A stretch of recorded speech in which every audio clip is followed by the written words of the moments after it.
Hello everybody, welcome back to the new video. And today guys, I want to show you a pretty cool trick that I've been using for the past couple of months, I would say. Have you ever been downloading a game and wondering, ah man, if only I could shut down my PC when the game is completed?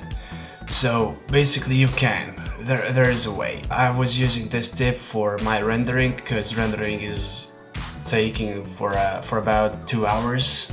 So I leave it overnight, and when I wake up in the morning the PC is completely shut down.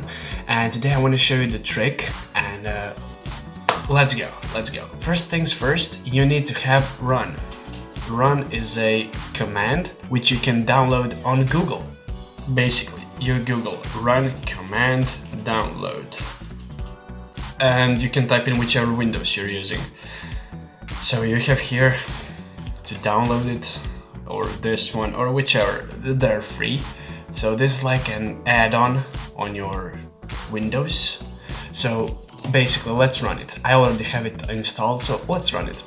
Okay, it opens up a box, and guys, all you need to do is type as I'm typing right now. First things first, you need to know at which time you want your PC to be shut down. So grab yourself a calculator and go. So this is basically working as seconds. So basically if you want to shut your PC down in, let's say, 5 hours, it's gonna be 18,000 seconds. So basically this is working on seconds.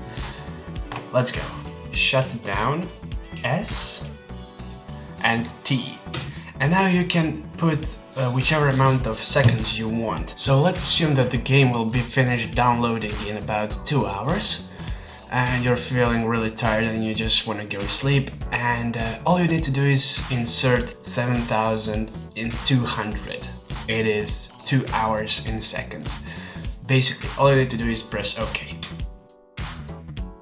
That's it, you're done. Your PC will be completely shut down in 2 hours. You might get a notification saying that you've just set your Windows to shut down in 2 hours. So that's basically how I do it, and that's basically how it's done. So it might help you. It helped me a lot, as I was saying. The rendering is taking about 2 to 2.5 hours, depends on the length of the video, and I leave it overnight because I don't want to waste my daily time on this. So basically when I'm not doing anything on my PC, I'm just leaving it to render. So you basically do it like that. I was also struggling with that problem. I mean, I'm downloading 10 gigabytes game or 20, and it's gonna take about 4 hours, let's say, overnight. So I don't want to leave it like all night. So that's basically how you do it. So it was a quick how-to video. I hope you enjoyed. Smash like, smash subscribe, and if you have any future suggestions, just let me know. And thank you so much for watching, guys, and I'll see you next video. Bye!